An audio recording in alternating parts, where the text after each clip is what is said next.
केंद्रीय मंत्री कुमारस्वामी यांनी बंगळुरूमध्ये काही प्रश्न विचारलेले आहेत। मोदींच्या मंत्री महोदयांनी आता गुजरात पोषक धोरणावरून सरकारलाच घरचा आहेर दिलेला आहे, त्यामुळे खऱ्या अर्थाने ही चर्चा सुरू झालेली आहे। आपण पुन्हा एकदा भोईटे सरांकडे जाऊयात। भोईटे सर, ज्या पद्धतीने आता सुधीर मुनगंटीवार आपल्या सोबत होते आणि त्यांनी महाराष्ट्रामध्ये कशा पद्धतीने अनुदान दिलं जातं हे म्हटलंय। खरं तर कुमारस्वामी यांनी कर्नाटकचा किंवा दक्षिणेतल्या राज्यांचा सुद्धा उल्लेख केलाय, ज्या पद्धतीने गुजरात पोषक वातावरण आणि गुजरात दार्जन धोरण सरकारकडून राबवलं जातं, त्याच पद्धतीचं अनुदान, त्याच पद्धतीचं प्रोत्साहन दक्षिणेमधल्या राज्यांना सुद्धा मिळायला हवं असं सुद्धा त्यांनी म्हटलंय। कोणत्याही प्रादेशिक पक्षाच्या नेत्याची तशी भूमिका असण्यात काहीच गैर नाहीये। महाराष्ट्रातील शिवसेना, दोन्ही शिवसेना, मनसे हे पक्ष सुद्धा अशा, किंवा राष्ट्रवादी काँग्रेस, शरद पवारांची असो किंवा अजित पवारांची, त्यांची भूमिका कायम तीच राहिलेली आपल्याला दिसते। मात्र इथं घडतंय असं ना यामध्ये, म्हणजे सुधीर भाऊ म्हणाले त्यात तथ्य नाही आहे का? 100% तथ्य आहे की मागास भागांच्या विकासासाठी तिथे उद्योग यावेत, यासाठी त्यांना अगदी लाल गालीच्या रेड कार्पेट अंथरलं जातं, त्यांना करात सवलती दिल्या जातात, हे सर्व योग्य आहे। मात्र जेव्हा मोदी मंत्रिमंडळातील, नव्या मोदी मंत्रिमंडळातील एक केंद्रीय मंत्री जेव्हा असा प्रश्न उपस्थित करतो, तेव्हा त्याला गंभीरतेने पाहावं लागतं। ती एक मोठी राजकीय घडामोड मानली जाऊ शकते। कदाचित एनडीएतील भविष्यातील ज्या सत्ता संघर्षाविषयी की घटक पक्ष भाजपला काही सुखासुखी 2014 ते 2024च्या दरम्यान 10 वर्ष ज्या पद्धतीनं भाजपला आपली धोरणं राबवता आली, आपल्या पद्धतीनं राज्य चालवता आलं, देश चालवता आला, तसं करता येणार नाही अशी जी शक्यता व्यक्त होत होती, कुमारस्वामी यांच्या या विधानामध्ये एक प्रकारे एनडीए मधील पहिली ठिणगी दिसली आहे असं म्हटलं तरी वावगं ठरू नये। अर्थात काय नेमक्या राजकीय घडामोडी कशा पद्धतीने पुढे जातात त्यावरही बरंच काही ठरणार आहे। आणि अनुदानाचा मुद्दा लक्षात घेतानाच, अनुदान एका रोजगारामागे जेव्हा 3 कोटी 20 लाखाचं असतं, तेव्हा भुवया उंचावल्या जाणं स्वाभाविकच आहे। कारण फक्त 30 लाख डॉलरची एक प्रकारे इन्व्हेस्टमेंट असणार आहे आणि बाकी जे काही इन्व्हेस्टमेंट आहे त्यातला 70% भाग हा त्या सरकारकडून उचलला जाणार आहे। बोईटे सर, अगदी काही क्षणांसाठी तुम्हाला थांबवते। आपल्यासोबत ठाकरेंच्या शिवसेनेच्या उपनेत्या सुषमाताई अंधारे जोडल्या गेलेल्या आहेत। सुषमाताई, मोदींच्या मंत्री महोदयांनी आता गुजरात पोषक धोरणावरून त्यांना घरचा आहेर दिलेला आहे आणि अमेरिकन एक कंपनी आहे जी गुजरातमध्ये काही इन्व्हेस्ट करते, या कंपनीला 70% अनुदान दिलंय गुंतवणुकीच्या जर रेशोनुसार बघितलं तर, आणि त्यावरून आता हा घरचा आहेर बघायला मिळतोय।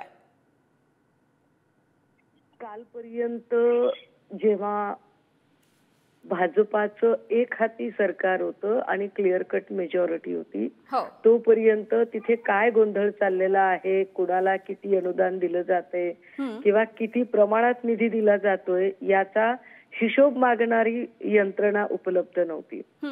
मात्र आता ज्या वेळेला 240 वर आणून ठेवले विरोधकांनी आणि इतरांच्या कुबड्यांनी सरकार चालवावं लागतंय, तेव्हा मात्र आता त्यांच्या एकूण ज्या गुजरात दार्जिन धोरण आहे त्या धोरणाच्या एक एक दंतकथा, सुरस दंतकथा बाहेर येत राहतील। मला वाटतं ज्या पद्धतीने केंद्रीय मंत्री कुमारस्वामी यांनी ही केलेली पहिलं सुतोवाच, हे फक्त झाकी आहे। येणाऱ्या काळामध्ये मोदी आणि भाजपाला या गोष्टींसाठी सज्ज राहावं लागेल की तुम्हाला प्रत्येक वेळेला घटक पक्षांनी विचारलेल्या प्रश्नांची उत्तरं तर द्यायचीच आहेत, but at the same time तुमच्या मनमानी कारभार चालणार नाही हे सुद्धा या अर्थाने सांगण्याचा प्रयत्न आहे। आणि मला वाटतं की या सगळ्या कसरती करत किती दिवस हे सरकार टिकेल विचार करण्यासारखा प्रश्न आहे। सुषमाताई, आतापर्यंत आपण जर बघितले तर गेल्या अनेक वर्षांपासून असेल किंवा महिन्यांपासून असेल, विरोधकांकडून सातत्याने अशा पद्धतीचे आरोप झाले, म्हणजे गुजरातचे मुख्यमंत्री नाही आहेत नरेंद्र मोदी, तर ते भारताचे पंतप्रधान आहेत, इथपर्यंत हे सगळे आरोप होते। मात्र आताची परिस्थिती अशी आहे की अगदी 10 दिवसांमध्येच त्यांच्या मंत्रिमंडळामधला एक मंत्री, केंद्रीय मंत्री अशा पद्धतीचं वक्तव्य करतो, त्यामुळे हे सगळे आरोप जे विरोधकांनी केलेले आहेत ते आता ठळक होताना दिसतात का?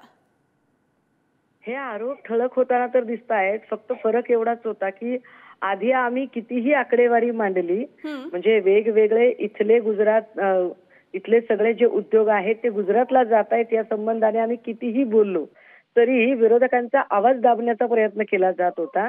मात्र आता सरकार एकहाती चालत नाहीये, त्याच्यामध्ये अनेक घटक पक्ष आहेत आणि त्या घटक पक्षांना सोबत घेऊन त्यांना विचारात घेऊनच काम करावं लागणार आहे. अशा वेळेला तिथल्या अनेक अशा गोष्टी आहेत ज्या गोष्टी बाहेर येत आहेत आणि त्यामुळे विरोधकांनी केलेले आरोप हे नुसते आरोप नव्हते, ही वस्तुस्थिती होती, हे एका अर्थाने पुन्हा एकदा स्पष्ट होते. अगदी.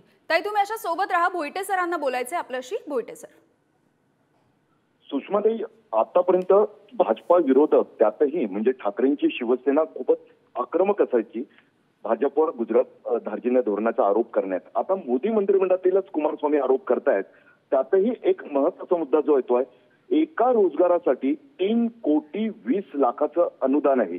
3,20,00,000 आणि नोकरी मिळणार फक्त एक. अर्थात त्यांनी रोजगार म्हटलंय, त्यातून नेमकं त्या प्रत्यक्ष कसं असणार तेही स्पष्ट नाही. त्यामुळे नोकरी या शब्दही वापरायचे की नाही हा प्रश्नच आहे. एवढ्या मोठ्या संख्येनं आणि कुमारस्वामींचं विधान पुढे सुषमाताई असं आहे की ते म्हणतात की मी अधिकाऱ्यांना यासाठी याबद्दल विचारलं कारण माझ्यावर राष्ट्रीय संपत्तीचं संरक्षण करण्याची जबाबदारी आहे. काय संकेत आहेत हे?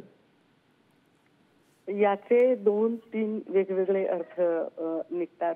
जेव्हा कुमारस्वामी असं सांगतात की माझ्यावर राजकीय संपत्तीचं संरक्षण करण्याचे जबाबदारी आहे, त्याचा अर्थ असा आहे की मोदी राष्ट्रीय संपत्तीचं आणि एकूण देशाच्या संपत्तीचं संरक्षण करत नाहीयेत किंवा मोदी फक्त आणि फक्त ते जरी देशाचे पंतप्रधान असले तरी एका राज्याचे मुख्यमंत्री असण्याच्या त्या मानसिकतेतनं अजूनही बाहेर निघालेले नाहीत.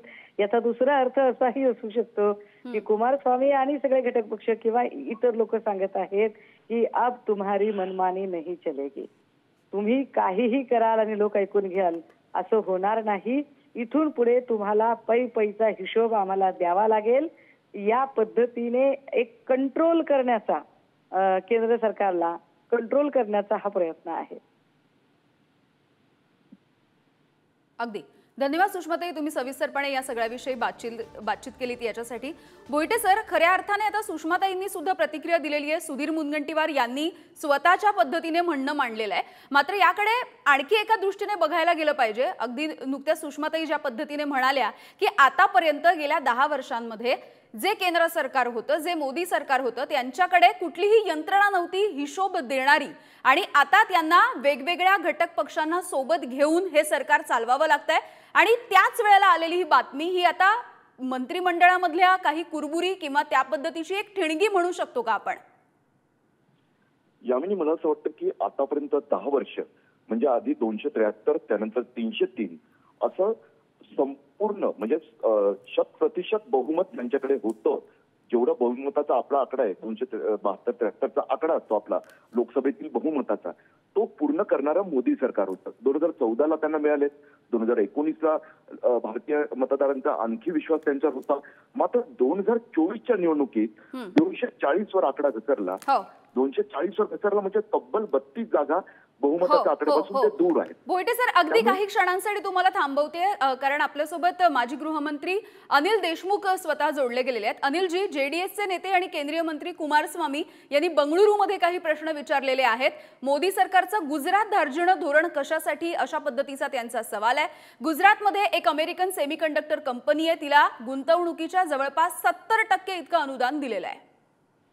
कसं आहे की सातत्याने आमचा आरोप आहे आणि ज्या पद्धतीनं गेल्या 10 वर्षांमध्ये चालू होतं असं आहे की माननीय नरेंद्र मोदी भारताचे पंतप्रधान आहे आणि त्यांना सर्व राज्य त्यांना समान पाहिजे. ठीक आहे, ते गुजरातचे थोडासा गुजरातमध्ये कल थोडा जास्ती असला तरी समजू शकतो, पण अशा पद्धतीने फक्त गुजरातचा विकास झाला पाहिजे आणि बाकी राज्यामध्ये ज्या पद्धतीनं अनेक प्रकल्प यायला पाहिजे त्यांना मदत व्हायला पाहिजे की नव्हता फक्त गुजरातमध्ये जे प्रकल्प जातात त्यांना भरघोस मदत द्यायची.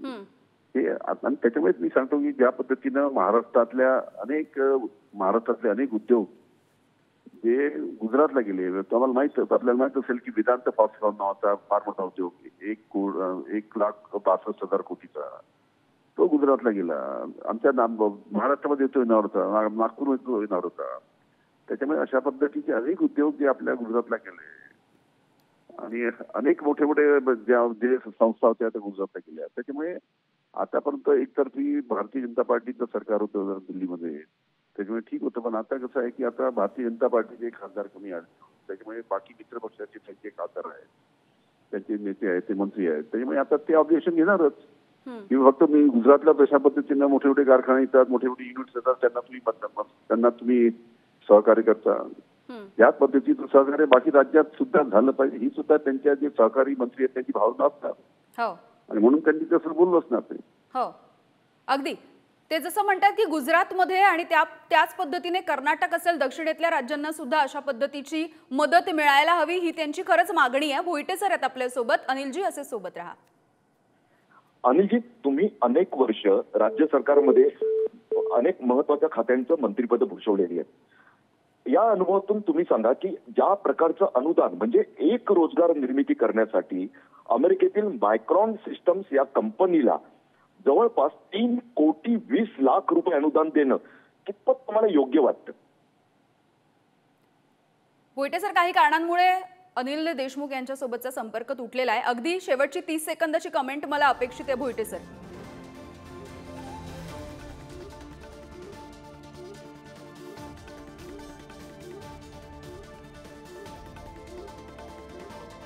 तर जेडीएसचे नेते कुमारस्वामी यांनी हे प्रश्न विचारलेले आहेत. गुजरातमध्ये एका प्रकल्पासाठी एका रोजगाराच्या मागे 3,20,00,000 रुपयांचं अनुदान कशासाठी देण्यात आलेलं आहे? अमेरिकन सेमीकंडक्टर कंपनीला 5,000 रोजगारांसाठी 2 अब्ज डॉलर्सचं अनुदान कशासाठी, असाही त्यांचा प्रश्न आहे. भारत सरकारकडून अमेरिकन कंपनीला गुजरातच्या प्रकल्पांसाठी गुंतवणुकीच्या 70% अनुदान दिलं जात आहे आणि या संदर्भातले काही प्रश्न त्यांनी विचारलेले आहेत. त्यामुळे मोदींच्या मंत्रिमंडळामधले केंद्रीय मंत्री कुमारस्वामी यांनी बंगळुरूमध्ये असे वेगवेगळे प्रश्न विचारलेत आणि सरकारला घरचा आहेर दिलाय.